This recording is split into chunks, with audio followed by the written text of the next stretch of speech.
नमस्कार दोस्तों, कैसे आप सभी दोस्तों। आज के इस वीडियो में हम आपको धर्मेंद्र सर की जो 4 नई किताबें आई थी हम उनको दिखा रहे हैं। आप में से कई सारे स्टूडेंट ये पूछ रहे थे कि इनका लेटेस्ट एडिशन जो आने वाला है वो कब आएगा, तो इनके ये लेटेस्ट एडिशन आ चुके हैं। हम आपको बारी बारी से इन किताबों को दिखा भी देते हैं कि ये किताबें कौन कौन सी हैं, इनमें कंटेंट कैसे हैं, क्वालिटी कैसी है, मटेरियल कैसा है। आइए हम सभी चीज़ों को बारी बारी से खूब आराम से देखेंगे। दोस्तों शुरुआत करते हैं निबंध की बुक से, ठीक है। इनके कवर को समझते हैं। ये यूपीएससी, यूपीपीसीएस, बीपीएससी, एमपीपीसीएस या आरपीएससी, आरजेएस और अन्य स्टेट पीसीएस जुडिशियल एग्जाम्स के लिए उपयोगी है निबंध के क्षेत्र में, ठीक है। इसके अलावा पढ़िए, इसके अलावा जो चीज़ें हैं, निबंध पेपर में 150 प्लस अंकों की बेहतरीन रणनीति, यानी इसमें ऐसे में अच्छा स्कोर कैसे किया जाए, इस बात पे भी चर्चा की गई है।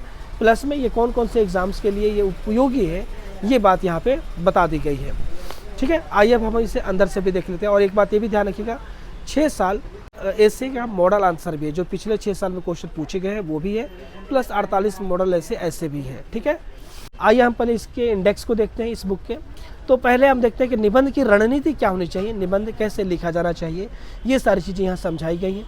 इसके बाद कुछ हाथ से लिखे हुए निबंध भी दिए गए हैं। इसमें कुछ दार्शनिक, अमूर्त और काल्पनिक जो निबंध होते हैं, जो हर साल एग्ज़ाम में पूछा ही जाता है, ये सारी चीज़ों की रणनीति भी यहाँ पर बताई गई है। इसके अलावा मॉडर्न निबंध के उत्तर भी दिए गए हैं, 2018 के, 19 के, 20 के, 21 के और साथ ही साथ 22-23 के, ठीक है।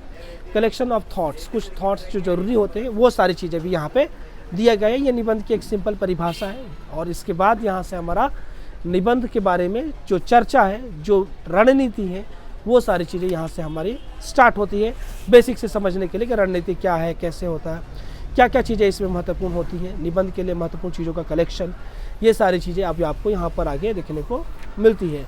लेखन शैली, वो प्रस्तुतिकरण कैसे होना चाहिए, एक आपको बताया गया कि अगर आप ऐसे लिखते हैं तो आप किस तरह से इसे को प्रेजेंट करेंगे, ये सारी चीज़ें बताई गई हैं। निबंध के लिए रफ कार्य करना ज़रूरी होता है, ये सारी चीज़ें भी आपको यहाँ पर बताई गई कि निबंध के लिए रफ कार्य कैसे कर सकते हैं, क्या कर सकते हैं, ठीक है। यहाँ पर आपको मूर्त विषयों पर एक हस्तलिखित निबंध उदाहरण के लिए बताया जा रहा है, जिसको देखकर आप निबंध की शैली और अच्छी तरह से समझ पाओगे, है ना। आपको मिला वो हाथ से लिखा हुआ निबंध, जिसे कि आप अपने तैयारी में या फिर ये कहें कि ऐसे को समझने में यूज़ कर सकते हैं कि ऐसे को हम कैसे लिख सकते हैं, किस तरह सब चीज़ों को प्रेजेंट कर सकते हैं। यहाँ पर वो प्रस्तुति दी गई है ताकि आपको एक ओवरऑल एक आइडिया लगे।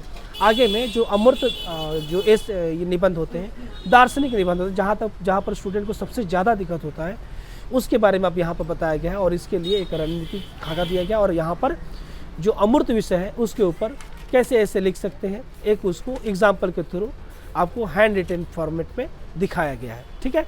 अब आगे जो मेन विषय होते हैं, जैसे जलवायु परिवर्तन, ऐसे करके कुछ महत्वपूर्ण टॉपिकों पे आपको अंदर में ऐसे देखने को मिल जाएंगे। तो ये हो गई ऐसे की बुक, ठीक है ना। आगे बढ़ते हैं, ये है नीति शास्त्र। देखिए ये जो एथिक्स है आपके एग्ज़ाम में बहुत इंपॉर्टेंट रोल निभाता है। तो एथिक्स में कौन कौन से टॉपिक आपको यहाँ पे कवर हो रहे हैं, आप इन्हें अच्छे से देख लें। और आगे में आपको जहाँ पर केस स्टडी भी दिया गया है, इस बात का भी ध्यान रखें।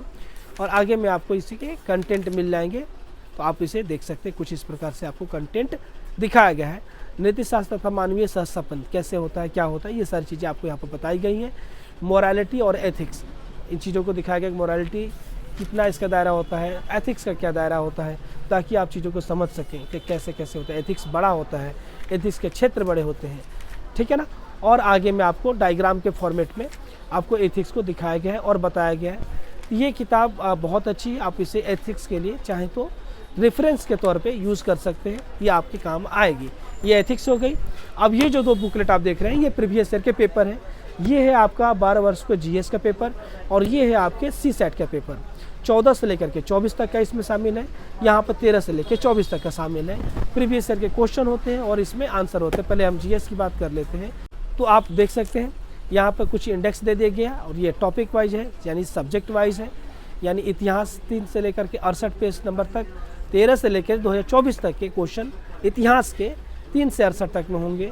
13 से लेकर 24 तक के भूगोल के सारे क्वेश्चन आपके 69 से लेकर के 119 तक के होंगे। इसका मतलब ये हुआ, आप इसे यहाँ से समझ सकते हैं। बाकी आपके देखिए, ये आपके क्वेश्चन हो गए। क्वेश्चन को जो यहाँ पर एक्सप्लेनेशन दिया गया है, ये बहुत ही बेहतरीन है। इस किताब की सबसे दमदार चीज़ यही है कि इसमें प्रीवियस ईयर के क्वेश्चन को जो एक्सप्लेनेशन के माध्यम से जो समझाया गया वो काफ़ी बेहतरीन है, काफ़ी बेहतर है, बहुत ही अच्छा है। तो आप इसे देख सकते हैं। देखिए कितने ढंग से आपको एक्सप्लेनेशन दिए गए हैं, आपके अलग अलग क्वेश्चन के लिए आंसर को बताया गया है और इसका एक्सप्लेन किया गया है। ठीक है, जगह जगह पे जहाँ पे आपको फ़ोटो की ज़रूरत पड़ रही है, जहाँ पर तस्वीर दिखाना या बताना ज़रूरी है, वहाँ पर इनको यूज़ किया जाए क्या है ताकि आपको क्लैरिटी आए, ताकि आपको पढ़ने में अच्छा लगे, समझने में अच्छा लगे। तो ये हो गई आपकी जीएस के प्रीवियस ईयर और ये है आपका सीसेट का प्रीवियस ईयर। सीसेट हमारे एग्ज़ाम में बहुत ही महत्वपूर्ण भूमिका निभाता है।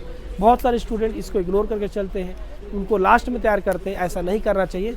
सीसेट की तैयारी आपकी शुरुआत से होती है, भले ही आप कम समय दें, लेकिन प्रैक्टिस इसकी लगातार चलते रहती है। अब आइए इसमें देखिए प्रीवियस ईयर क्वेश्चन कुछ इस क्रम में दिए गए हैं और यहाँ से आपका स्टार्ट होता है। ये ईयर वाइज प्रेजेंट किया गया है, सीसेट को ईयर वाइज दिया गया है। ठीक है ना, 2024 का सीसेट का प्रीवियस ईयर के क्वेश्चन और उनके एक्सप्लेनेशन, यहाँ भी एक्सप्लेनेशन को थोड़ा सा डिटेल में बताया गया है ताकि आपको क्लैरिटी अच्छे से आए। ठीक है दोस्तों, तो ये आपकी टोटल 4 किताबें हैं, 1, 2, 3 और 4, निबंध, एथिक्स, प्रीवियस ईयर प्रीलिम्स का, जीएस का और ये हो गया सीसेट का।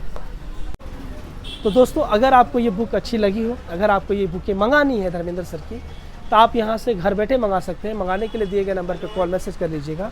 मेरा नाम राजेश वर्मा है और ये राजेश बुक स्टोर। दोस्तों इस चैनल पे मैं हमेशा आपके लिए जो इंपॉर्टेंट टॉपिक होते हैं या जो भी नए मटेरियल होते हैं जो आपके लिए उपयोगी हो सकते हैं, मैं उनको दिखाते रहता हूँ, बताते रहता हूँ। चैनल को सब्सक्राइब करेंगे तो जो भी वीडियो मैं यहाँ से बनाऊँगा आप वहाँ पे इसे देख पाएंगे और जान पाएंगे। अगर आपको ये मटेरियल मंगाना है आप राजेश बुक स्टोर से घर बैठे मंगा सकते हैं। मिलते हैं अगले वीडियो में, तब तक के लिए बहुत बहुत धन्यवाद। नमस्कार।